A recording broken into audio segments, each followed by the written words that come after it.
So we're going to be doing palpation of the lungs. So And what you want to do first is you're going to have your thumbs kind of bra line, and then you're going to pinch the skin, and then have the patient breathe in. Great.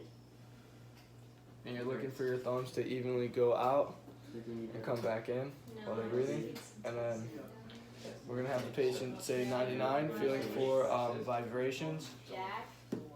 99, 99, 99, 99.